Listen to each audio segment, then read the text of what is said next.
मापन के स्तर यानी कि जो मेजरमेंट के लेवल हैं उनको हम आज कंप्लीट करते हैं। वस्तु की घटना या वस्तु की विशेषता के अकॉर्डिंग हम मापन के लेवल्स का जो है वो क्लासिफिकेशन करते हैं, उनका विभाजन करते हैं।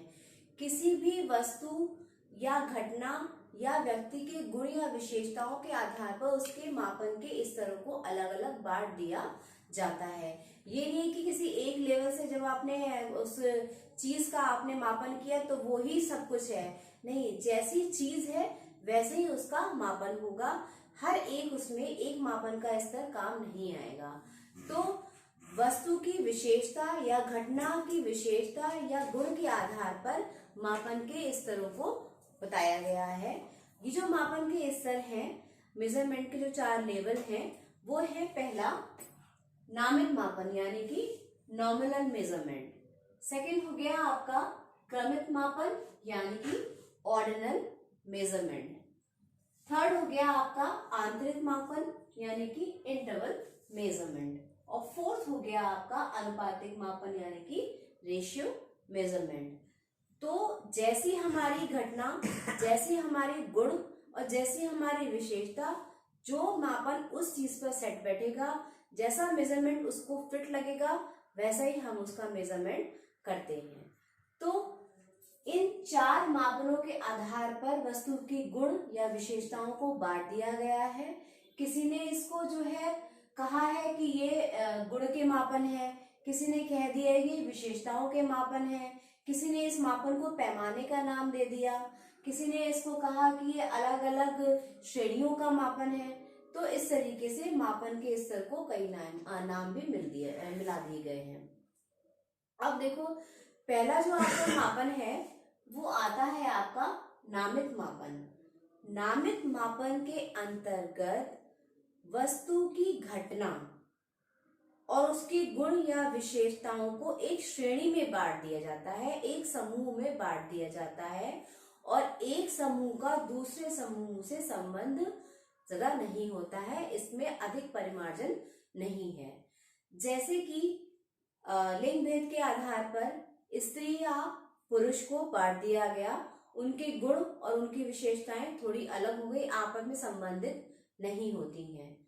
फलों के आधार पर, जैसे मान लो फल लिया, उसके फलों के आधार पर उनकी कई श्रेणी बना दी। केले का एरिया अलग हो गया, अमरूद है, अंगूर है, इस टाइप से उनका एरिया अलग हो जाता है। क्योंकि अभी तो नहीं है ना कि केले का जो टेस्ट है वो अंगूर के टेस्ट से सेम हुआ, उनकी अलग अलग श्रेणियां हो गई और उनमें आपस में संबंध नहीं होता है। ठीक उसी प्रकार से जो आपकी जनसंख्या है, ये जो एरिया की जनसंख्या है, उसको ग्रामीण या ये शहरी जनसंख्या में बांट दिया गया। ग्रामीण एरिया अलग कर दिया गया और शहरी एरिया अलग कर दिया गया। तो कहने का तात्पर्य ये होता है कि किसी वस्तु या गुण की विशेषता के आधार पर जब हम उस समूह को श्रेणियों में बांट देते हैं और उन श्रेणियों का आपस में संबंध नहीं होता है, तो ऐसे मापन को हम नामित मापन कहते हैं। नामित मापन के अंतर्गत श्रेणियां बना दी जाती हैं और क्या कहते हैं, वर्गीकरण कर दिया जाता है और विभाजन संभव हो जाता है।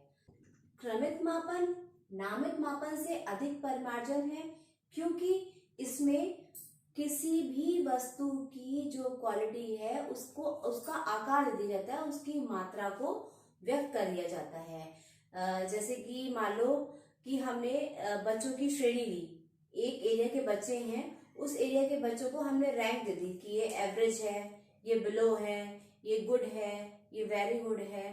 तो रैंकिंग हो गई, यानी कि उनको जो उनकी श्रेणियां बनाई, पहले में तो क्या हुआ, आपकी नामित मापन में श्रेणियां बन गई, लेकिन उसमें आकार या मात्रा नहीं दी गई, है ना। लेकिन क्रमित मापन के अंतर्गत आपने जो है वो श्रेणियां बनी, तो उसमें आपने आकार की मात्रा व्यक्त कर दी गई कि उसकी क्या आकार रहेगा उन श्रेणियों में और क्या मात्रा रहेगी। जैसे कि औसत, है ना, या क्या कहते हैं अच्छा या बहुत अच्छा, ग्रेडिंग कर दी गई। इस टाइप से जो ग्रेडिंग वाला जो एरिया आता है वो आपका आता है क्रमित मापन में, जिसमें हमने मात्रा को व्यक्त कर दिया। मात्रा को व्यक्त करना किसी भी गुण में या किसी का आकार व्यक्त करना मापन का बहुत ही अच्छा स्तर है, क्योंकि इसमें क्या होता है ना, आपको बिल्कुल एक्यूरेट रिजल्ट मिलते हैं। हमने श्रेणी बांटी, श्रेणी के बाद में हमने उसका आकार जो है वो डिसाइड हो गया कि बच्चा जो है किस लेवल पे जा रहा है या उसकी इंटेलिजेंस जो है वो किस लेवल पे जा रही है। तो ये वाला जो मापन है वो नामित मापन से थोड़ा सा बेटर होता है, क्योंकि हमें इसमें आपको जो है रिजल्ट एक्यूरेट निकल के आता है, मात्रा पता चल जाती है, तो हमारे लिए भी इजी रहता है और सामने वाले के लिए भी इजी रहता है कि हम किस लेवल तक पहुंचे। हमारा जो गेनिंग का जो एरिया है, जो हमने प्राप्त की है अपनी नॉलेज, उसका हमारी क्या मात्रा निकल के आती है। मात्रात्मक के अंतर्गत या ये कह लो कि आप क्रमिक मापन के अंतर्गत रैंक हो गई या ग्रेडिंग हो गई या एक तरीके से कह लो कि नंबर्स हो गए, वो दे दिए जाने से जो है जो मूल्यांकन की जो प्रक्रिया होती है वो भी इजी हो जाती है, क्योंकि हमको श्रेणियों के लेवल पता चल जाते हैं कि इस श्रेणी के इतने बच्चे हैं। मान लीजिए औसत बच्चा जो है हमारे क्लासरूम में इस श्रेणी का जो है वो इतना % है, वो हमारे साइड हो गए। उसके बाद में जो और अच्छे बच्चे हैं वो अलग हो गए, उसके बाद में फिर जो बहुत अच्छे बच्चे हैं वो अलग हो गए। तो उन श्रेणियों के अलग होने से, उनकी मात्राओं के अलग होने से मेजरमेंट में और क्या कहते हैं इवैल्यूएशन में बहुत ज्यादा राहत मिल जाती है और सही रिजल्ट हमको सामने पता चल जाते हैं। और थर्ड जो आता है वो आता है आपका अंतरित मापन, यानी कि इंटरवल मेजरमेंट। ये भी काफी हद तक जो है वो क्रमिक मापन से मिलता जुलता है, क्योंकि इसमें भी मात्रात्मक व्यक्त की जाती है, इसमें मात्रा को व्यक्त किया जाता है। लेकिन इसमें क्या होता है कि थोड़ा सा मैथमेटिकल एरिया लेते हैं। इसमें परसेंटेज का एरिया होता है, इसमें मैथमेटिक को जो है वो थोड़ा ऐड किया जाता है। मान लो कि किसी बच्चे के इतने % अंक आए हैं या दूसरे वाले बच्चे के इतने अंक आए हैं, तो उनकी मात्रा का क्या जो है वो आपका जो सही निर्णय निकल के आता है। तो ये सब बातें जो है वो आपकी अंतरित मापन में आती हैं। ये जो है आप कह लो कि ये थोड़ा मैथमेटिकल है, इसमें आंकिक और अंक प्रदान करने की प्रक्रिया होती है। फोर्थ टाइप का, चौथे प्रकार का जो मापन का स्तर है वो होता है आपका अनुपातिक मापन, यानी कि रेशियो मेजरमेंट। इसके अंतर्गत जो है वो 0 की बहुत अधिक वैल्यू होती है, 0 से मान स्टार्ट होता है ये भी जो मैथमेटिकल पार्ट, बट इसमें जो है वो 0 से आपकी जो है वैल्यू निकल के आती है, 0 पे अधिक फोकस किया जाता है। जैसे कि मान लीजिए इसमें मेन रूप से जो है वो बुद्धि लब्धि को मापन किया जाता है, जो IQ होती है बच्चे की उसका मापन किया जाता है। तो हर तरीके के जो स्तरों में अनुपातिक मापन बहुत ही अधिक परिमार्जित है।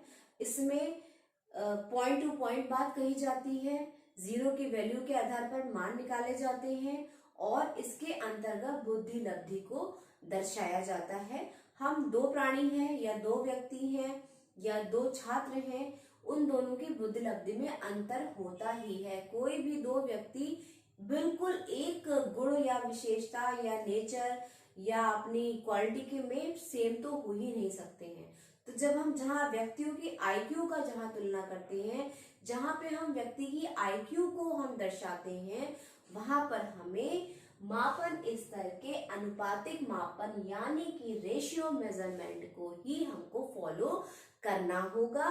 इसी के द्वारा हम बुद्धि लब्धि को अधिक तरीके से, अधिक अच्छे तरीके से हम आपको एक्सप्लेन कर पाएंगे।